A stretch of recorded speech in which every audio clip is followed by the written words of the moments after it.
let's go back though, because I do know Yeah. before we start talking about parenting, I do know that there's a very, very important part of your story that relates to you as a mother and something that happened when you were pregnant with your son. So do you want to talk about that? Yeah. Well, actually, I was pregnant with my son in the year 2001. And actually, two things happened that year. One that almost everybody knows, and one that's very personal. The one that everybody knows is 9/11. I am from 9/11. My birthday is 9/11. Really? Yes, yes. So on my birthday, I was very pregnant and watching the news. Well, actually just watching TV, but the news just came in because of the 9/11. And I saw the first tower burning. And at that moment thought it was a terrible accident. Then as I watched live, I saw the second plane hit the second tower. And it was devastating for me. It was not especially because it was my birthday, but it had to do with everything, because on my birthday, pregnant with my first kid, all of a sudden the entire world changed. It was so obvious that that wasn't an accident. Number two, wasn't an accident anymore. And so I just feared, in what kind of world would I deliver my firstborn? I really thought that we were going to a World War III.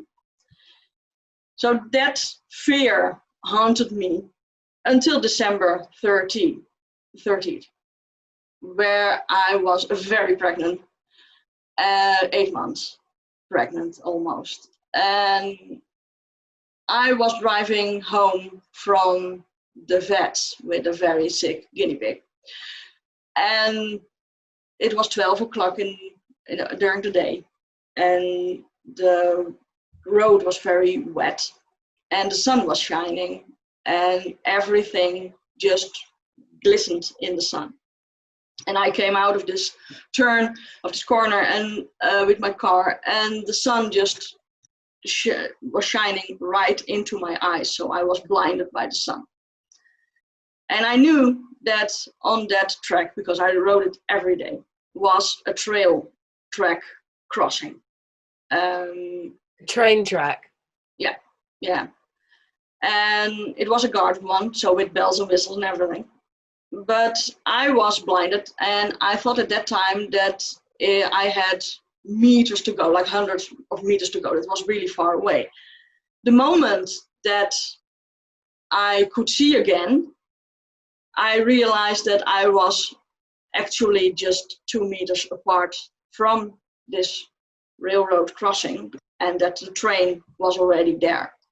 So I saw the locomotive, I saw the train, and I tried to hit my brakes. Well, I did hit my brakes. I did turn my steering wheel, which in hindsight has saved my life, but not enough.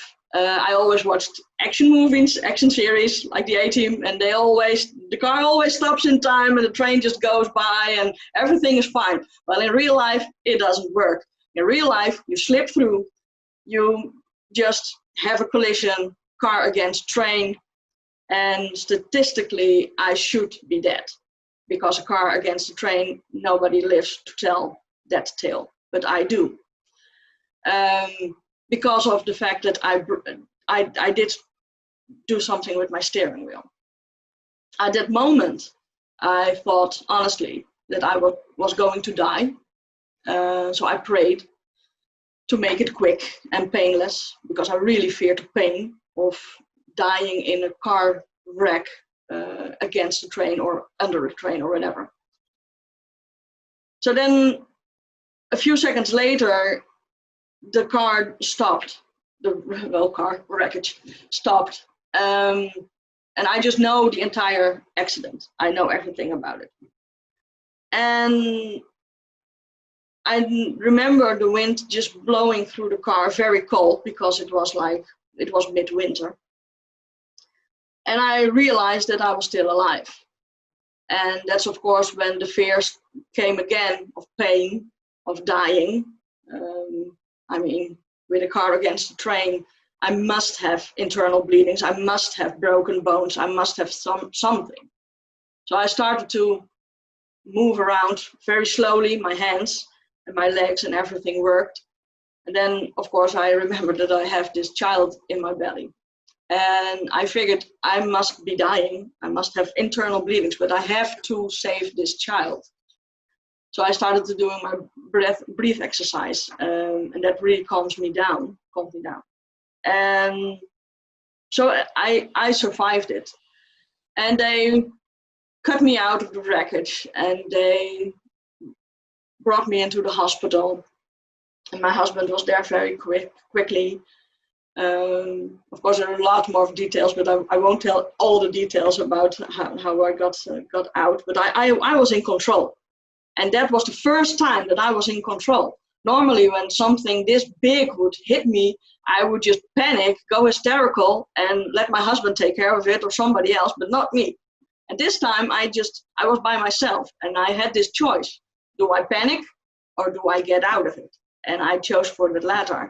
And that gave me a real boost later also, in hindsight, thinking like, whoa, I did that. I was in control. I told the people what to do.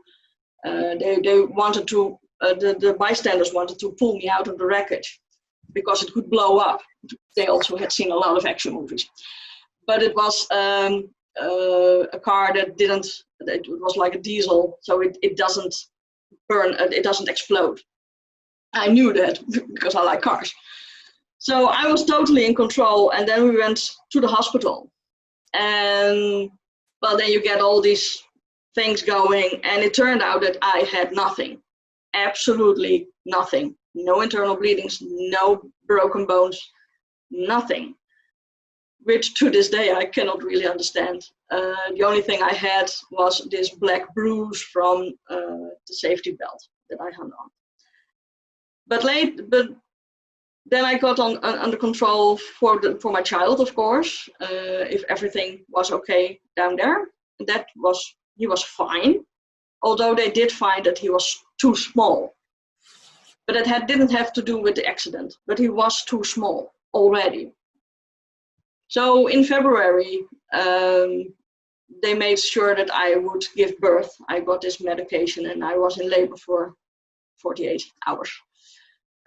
Because I wasn't really ready, and my son wasn't really ready to be born. But eventually on Valentine's Day, February 14th, my son was born, and we immediately noticed that there was something wrong. He was fluttering, there was something wrong, but as a new parent, you cannot really pinpoint what it is. And later it turned out that, and then he was 6 by the time we found out, that really late, because the hospital just missed things, that he has cerebral palsy. In a very minor way. That is to say, the symptoms are very minor. The part of his brain that is missing is very huge, but every physical body does that in another way. And my son just can walk by himself and everything. He does have some physical things that you see, and emotionally he has no boundaries. He had no boundaries, I have to say. He did learn how to get them.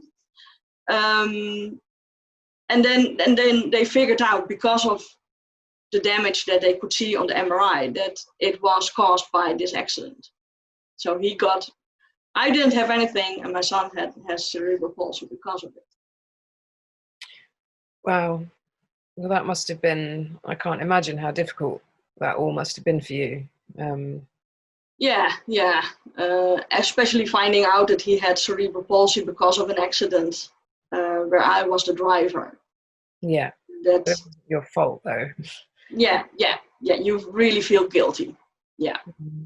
Of course, it started inside the accident. The whole world tumbling around. It is actually, with an accident like that, for your own mind, it goes much slower than in real life. So I really had time to think, so to say. And I felt guilty at that moment. Guilty towards my husband for taking away his wife and taking away his unborn child. We didn't know if it was a boy or a girl. And guilty towards my parents and my parents-in-law and my family Can I ask you, because I've never had a kind of brush with death like this, but you know, they say that time slows down, but did you really have a lot of time to sort of think about your life and all the people around you? Like, in just literally as you were going towards that train, was something happening? Did it slow down? Well, the moment that I saw the train, it was really like, I have to act now. So that was really a moment that I have to act now. And the only thing that I could think of was turning my steering wheel and just pump on the brakes. Just few seconds after that, being hit by the train, the car was, the only thing left of the car was this roll cage that is always inside the car. So I was really hit on all sides almost, and then hit a pole also. And during that time, I did not really, it is not, for me, it wasn't like my life was flashing by, but it was actually this knowing I was going to die, praying for a fast death, because I really, really feared of a slow, painful, terrible death. And then this guilt actually came in. I did think about my husband and my parents and my parents-in-law and my family, but more in, I just felt so guilty for driving with a sick guinea pig to the vet that day. And it was actually on the day that, and I didn't know, at the end of the day, I would have a surprise dinner by my own vet, because I had got my diploma as a paraveterinarian.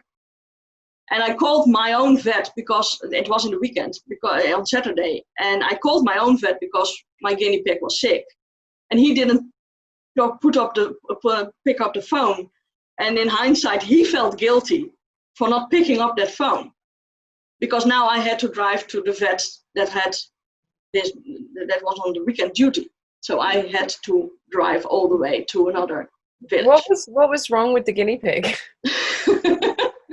Well, actually, I had like 10 guinea pigs, 3 generations that I bred myself.